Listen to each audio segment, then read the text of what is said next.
now. I have lots of stuff now, but I'm not. It wasn't the blessings. Don't think it's as big as the blessings that our Father gave me. Sure. That you're jealous about that you're upset about. That He gave me some fantastic blessings, and when I impersonated you, don't Hmm. think it's those blessings because this is what I got. I got some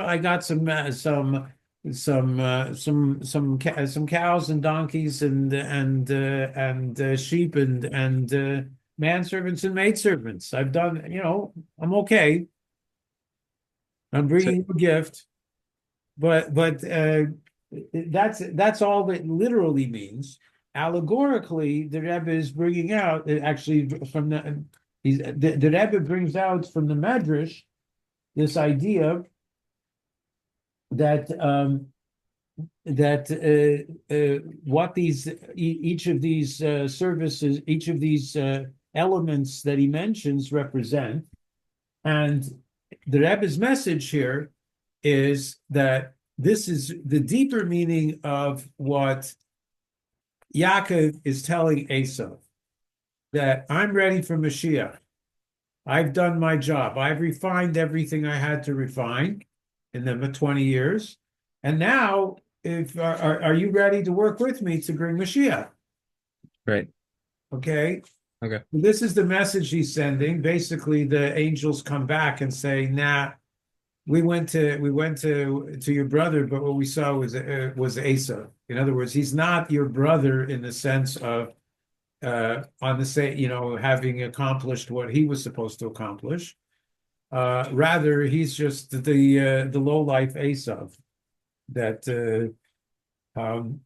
and so he's not ready. So it's so throughout the last few thousand years, we've had to do the job that had Yaakov and Esav been working together, could have been maybe done very quickly. Okay. Okay. Um, Thanks. all right. So why is Torah telling us all this?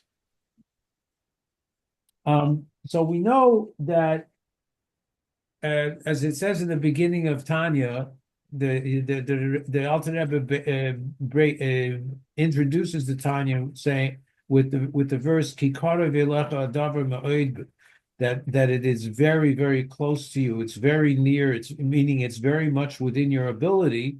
What he's going to tell you in this book, which is how to be a Beinani, how how Right.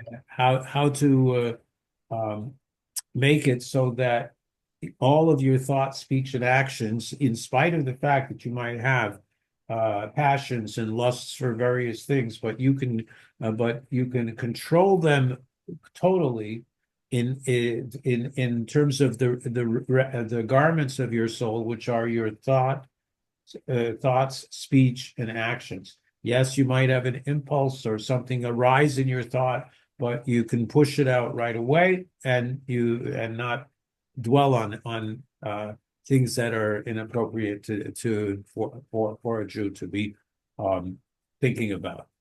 Um, and similarly with speech and with action, all of that is completely within the control, and this is a job that is achievable by every single Jew. Now, um,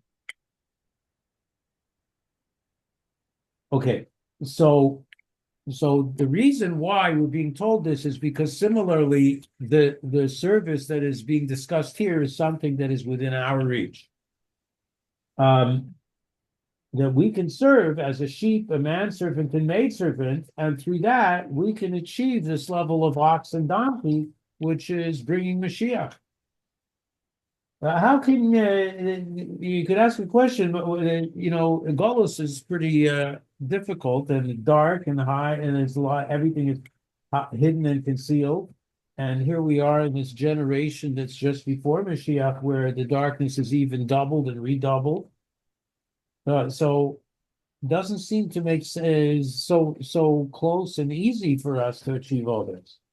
So the Right. answer, the bottom line answer of this is, as the Rambam tells us in the laws of tshuva, He says that when the Jewish people do tshuva, they're redeemed immediately. Doesn't matter all the hidings and concealments. Through tshuva, it's possible to effectuate immediately the geula shlema, the redemption. But how's it possible? It still seems difficult to see this. How's it possible to switch in a single instant from minakotze lakotze, from one extreme to the other, from the deepest abyss to go to the loftiest heights and go even higher than that? So to understand this, we're going to preface with one of the verses, one of the Sheva brachas that said under the chuppah, and that each of the Sheva brachas where Chassid and Kala are. And that is Sois Chasis V'Sagi La'Akara B'Kibbutz Baneo B'Seicha B'Simcha, which means that the barren woman should rejoice and be happy when her children are gathered into her with joy. So Okay. the Rebbe is going to discuss how can this even make sense literally. But just to give you an idea of what the pshat of this. You could think of it more in terms of the barren woman being Yerushalayim, as it's been, and the Holy Land as it's been without without major Jewish settlement for many years, and the land being barren and not giving fruit, giving fruit and stuff like that, and then all of a sudden there's this whole ingathering of Jews in the last century, or maybe a little more than the last century, waves of Jews coming back to, and the land could be this barren woman asking, where'd all these kids come from? Where'd all my kids come from that are showing up now? That's the way Malbim will interpret this idea, but here, on a more literal sense, the verse seems to make no sense. First of all,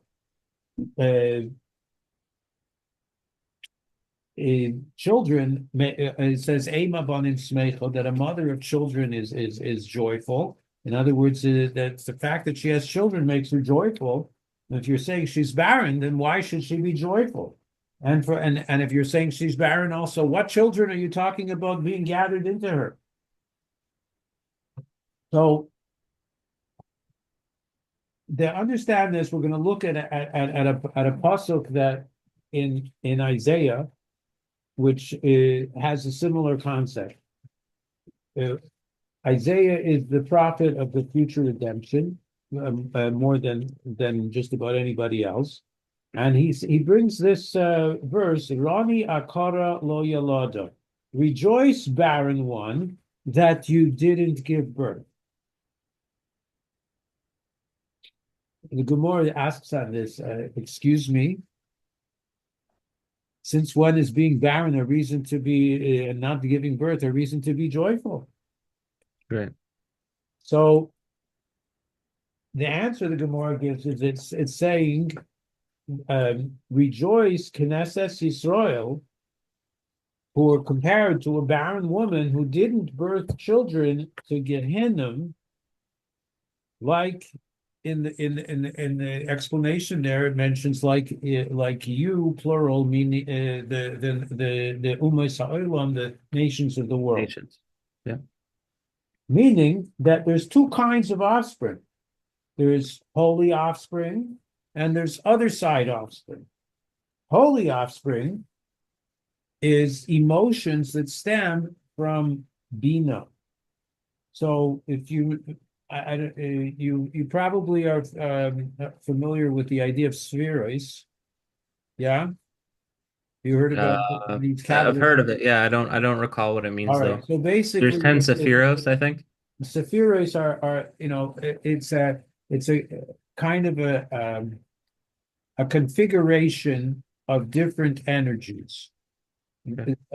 different divine energies, and we'll call them. There's three mental ones: Chachma, Bina, and Das, which we might translate as, in terms of the way they are by us, uh, inspiration, or Chachma. Usually it's translated as wisdom, but I don't think it's a very good translation. It's like a flash of insight that's more related to Chachma. And Bina is more analysis. And Das is, how do I relate this to my situation?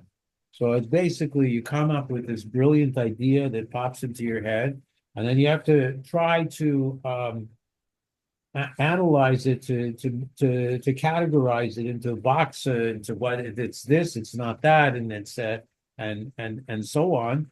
And then you're still functioning intellectually, and then you the idea of Das is, what difference does this make to me? How is this relevant to me? And and then from there, now we get 7 emotional spheres.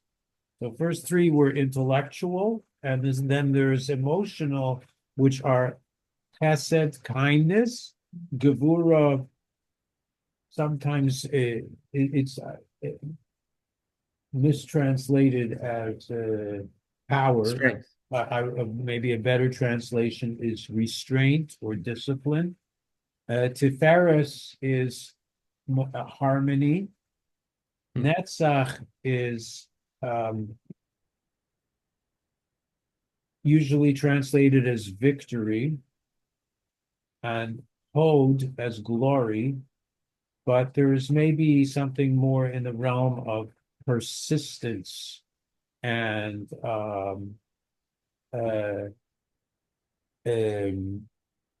the ability to bear difficulties along the way, in terms of those two. And Yesod is translated foundation. Maybe it means connection, how to connect to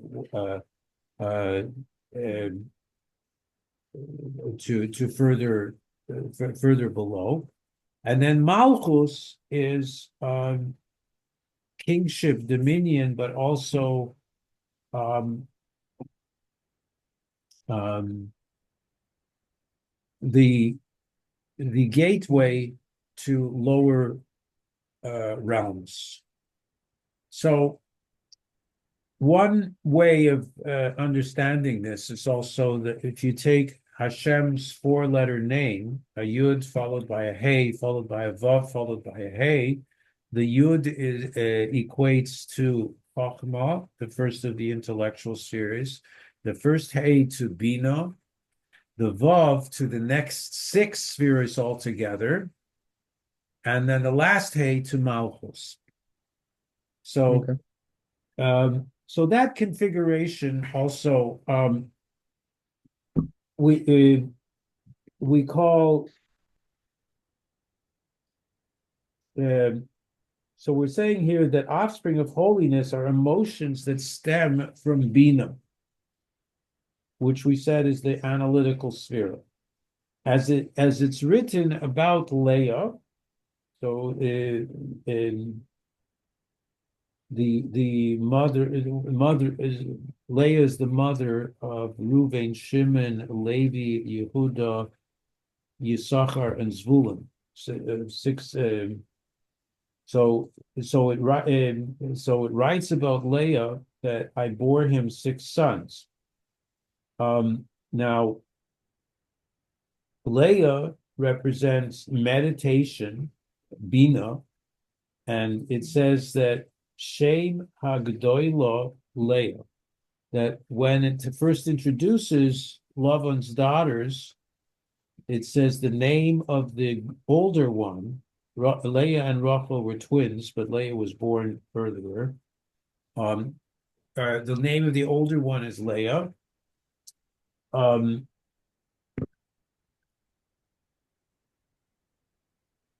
And and so you could read it as the name of the. So it says Ha Gedolah Leah. Don't read it as the older one, but the Hey Gedolah, the greater or the first Hey in Hashem's name is Leah, which that Hey, as in the configuration I mentioned earlier, represents the sphere of Bina. And that's why Bina is called a joyful mother of children. How does this become offspring of holiness? Because when you think about the greatness of God, his goodness and kindness with us, then you get aroused with a love for godliness. And when you think about God's exaltedness, his awesomeness, then you're aroused with fear and dread. And the other emotions that I mentioned also, which are born from Bina, all of these are holy offspring. But, we are creatures that are given the amazing power of free choice.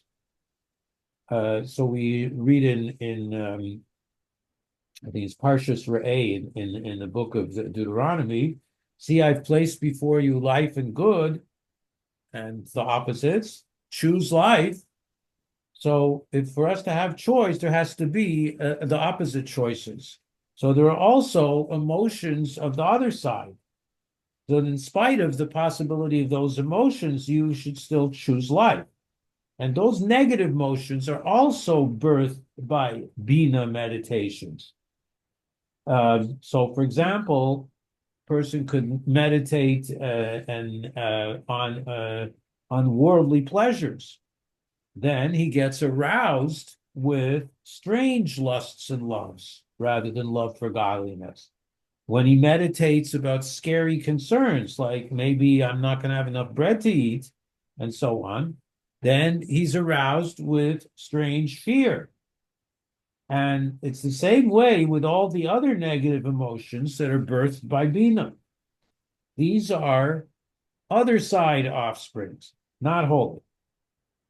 So this will help us understand this verse. Rani akara lo yalada, rejoice, barren one, that you didn't give birth, since she didn't birth children to Gehenna like those non-Jews, meaning that since you don't have strange love and fear, therefore you can rejoice. Okay, so how could you go about accomplishing this? How could you be sure not to have other side offspring? So the key is this verse. It says, "Ki boy alayich oisayich." The one that you're intimate with should be the one who made you. The sages tell us that a woman only makes a covenant with the one who made her a vessel. Woman here refers to the Knesset Yisrael, the whole Jewish people, and to each and every Jew, who we are, so to speak, God's wife. Right. We make a covenant with the one who made us into a vessel, and it means that we have to try to become a vessel for godliness. Okay, how does that happen? So our Aves, Avram, Yitzchak, and Yaakov, they dug wells. A well is a spring and a source of water that flows from below to above. So you've got stuff, all kinds of dirt and sticks and whatever, all that's and earth on top. All the hindrances that cover, hide, and conceal. When those get removed, then the well can flow up with great force. Our Aves dug a well in each and every Jew that he should have a taste for godliness. That is being a vessel, that you should be enlivened and energized by holiness. It's possible for a person to fulfill mitzvahs without vitality. Well, I do it because it's my habit, for example, or somebody who has a cold nature. So he doesn't get excited about worldly pleasures, and so he easily turns away from evil, and he fulfills the do mitzvahs, the don't mitzvahs, but he does it without any vitality, any energy at all. Or maybe he fulfills the mitzvahs because he was just trained that way, and it's his family tradition. but still with no personally involved energy and vitality at all. So the more he lacks in beautifying the mitzvah, therefore he lacks in beautifying the mitzvah, and even sometimes in actually in parts of the performance of the mitzvah itself. It applies not only to doing mitzvahs, even with prayer. Sometimes his prayer is without any vitality. Sometimes he even forgets which psalm he's saying because his prayer Hey, is, Philip. oh, Philip Smith. so his prayer is lip service only, and his heart isn't there. Even and it's not only with mitzvahs and prayer, it's even with learning Torah. Even though the light of the Infinite One shines openly within the Torah, but it's possible a person could learn without any holy energy, and all his learning is only because he likes sitting down and doing nothing else, and he doesn't want, and there's nothing else he wants to do, or he learns out of habit, but still with no holy energy in his learning because he forgets that the Torah is the wisdom and will of HaKadosh Baruch Hu. Even during his learning, he could forget the giver of the Torah. And that's why we need the well and the vessel that is provided by the others, so that our service in doing mitzvahs, praying, and learning Torah should be with chayus eloki, godly vitality. Okay, so the best time to make yourself into a vessel for holiness is when you pray. Davening prayer impacts that your neshama shouldn't get stuck in your nostrils only, but that it should shine and become internalized throughout your entire being. And this prayer becomes the basis for the whole day. It makes you a keli, a vessel for godliness, that everything you do the whole day should be with godly energy. Just like, and okay, so talking about making a keli, a physical vessel, what do? You start with a block of wood or metal or something. There's two things you have to do. First, you have to hack away at it from the outside, removing all the parts that aren't needed and get in the way.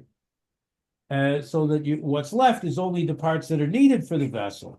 And then you have to also hack away at it from the inside so that it could make a vessel that could contain stuff. So the same way with prayer, that is supposed to make you into a vessel for godliness.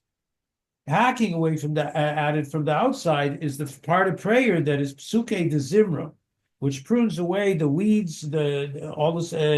Which what that means is removing and cutting off your strange lusts. When you're when a person's having strange lusts, it's not possible to be a vessel for godliness. But after they get removed with Psuke de Zimra comes the Birchas Kriya Shema and Shema itself, the blessings we say before Shema and Shema Yisrael, all the way up to Shemona Esrei. And that's Why, huh? why is it specifically Sukkah de Zimra that's the removal?